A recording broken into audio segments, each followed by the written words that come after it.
Puffer finished up his warm-up tosses here in the bottom of the second. Moss, Mosher, and Brown for the Rockets. 6-7-8 for the Rockets here in the bottom of the second against Pelfrey.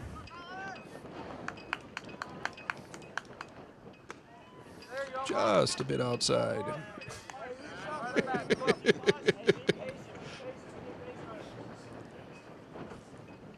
That's my best Major League Bob Euchre, guys. Come on.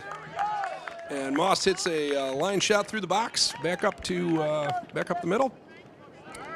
Center fielder Robach throws it in, and Reeths-Puffer has their leadoff hitter on here in the bottom of the second.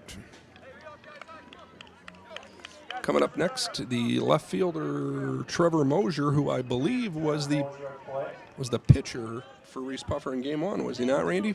He did. I believe he threw all 8, didn't he? He went the distance for the Rockets in the first game and pitched very well.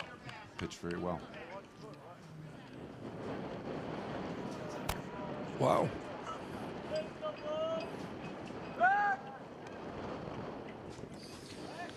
Pelfrey keeping Moss close at first. Boyd with a quick tag just a little bit late, so 1 ball here on the Reeths-Puffer left fielder. And I see Trevor is making sure that he gets the tag down.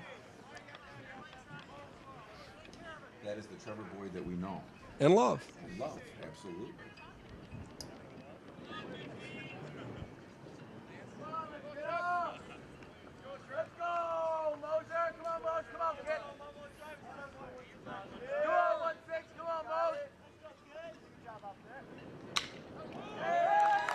Base hit to left for Mosher. So Reeths-Puffer with 2 on here, nobody out in the bottom of the second.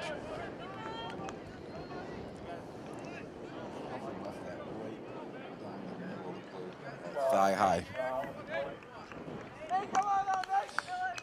Nate Brown, the shortstop for Reeths-Puffer. And catcher Alsax trots out to talk to Pelfrey real quick with a runner on second base.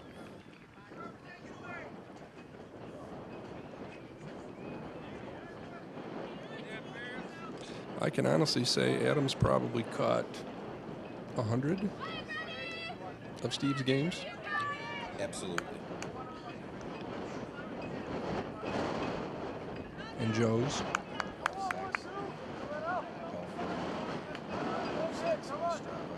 Way back into the league.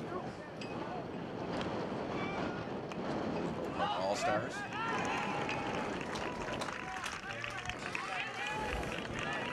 Brown tries to get a bunt down, but pops it up to the catcher, who holds on. Can't make any further plays from there, so one out, and the right fielder Kyler Ferris coming to bat for Reeths-Puffer.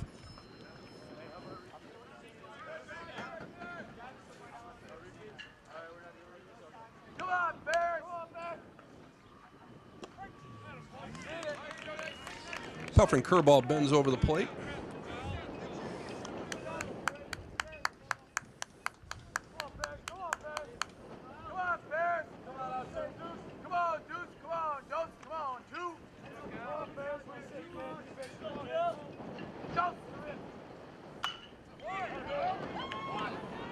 Travenger, nope, safe. Travenger gets a glove on a hard liner down the line from Ferris. Just bobbles it a little, steps on third, tries to make the play at first, but Ferris beats it out at first. But nice play by Travenger on the backhand going to the bag.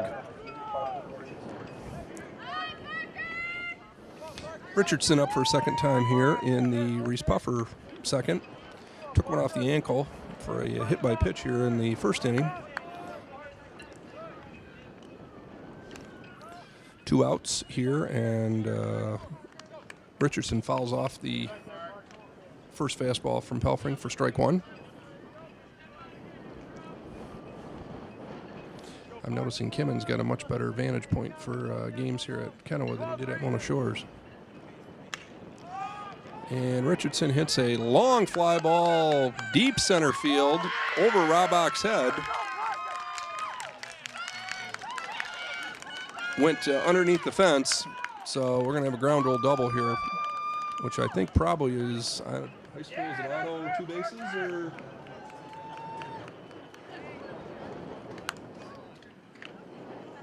So we don't really know if the second Reeths-Puffer run scored here or not yet.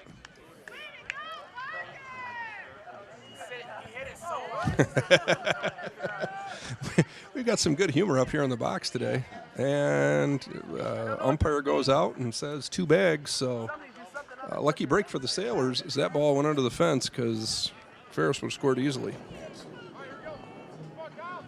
I'm not so sure he wouldn't have scored, guys. He looked like he was wheeling pretty good.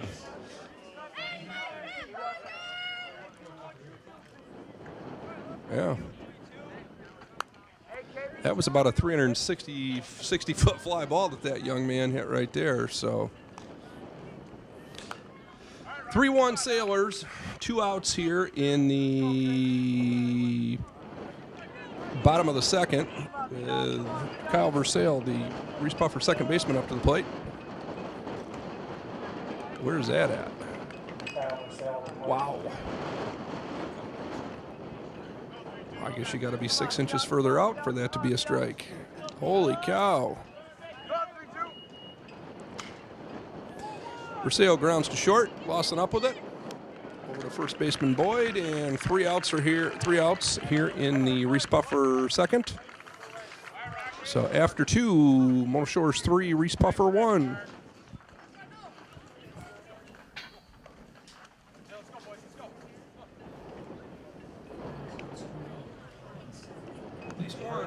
At least one.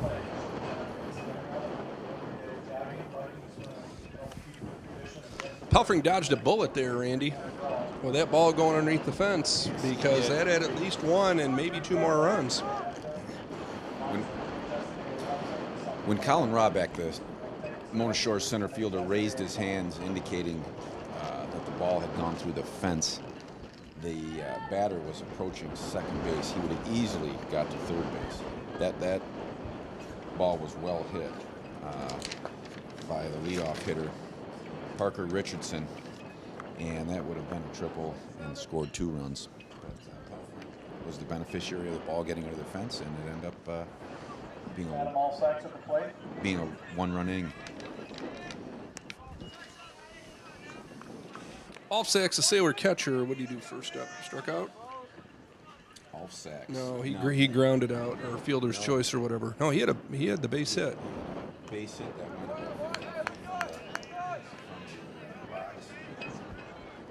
that the first baseman and the pitcher couldn't handle, and he got a single out of it. 1 for 1 for Alfsacks with a 1-1 count here in the third, and he fouls one straight back from Bose. Game's starting to settle in a little now, Randy. Yeah, I'm sure for this district final game, both teams had a little pre-game jitters, but I think they're starting to play their game. And Adam lifts one high to center field, to the right center gap, and center fielder Richardson makes the play. 1 out here in the Sailor third with Austin Switek coming to the plate.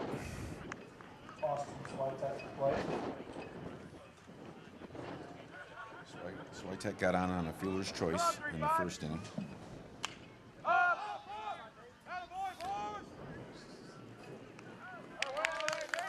Switek with the first pitch curveball, pops one up to the shortstop Brown, and Bose has got 2 quick outs here in the top of the third.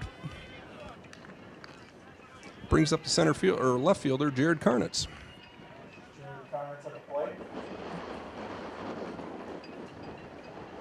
Karnitz also with a fielder's choice in that weird first inning there for Mona Shores, to where they hit a bunch of balls about 20 feet and ended up on base.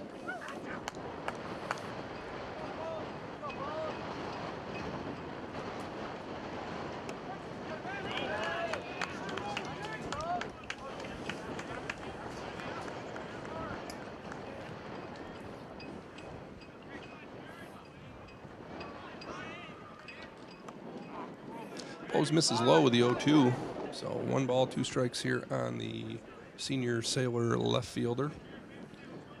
Jared 0 for 3 in game 1 against Grand Haven.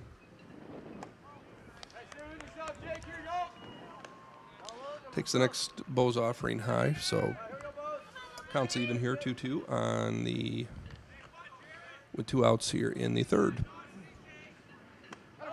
And Bose pulls the string on a changeup, gets Carnes to swing through it. So quick inning for Jacob Bose, the Reeths-Puffer lefty. 7-pitch inning for Bose, so he needed that after a couple long first and second innings. So after 2.5 here, 3-1 Sailors.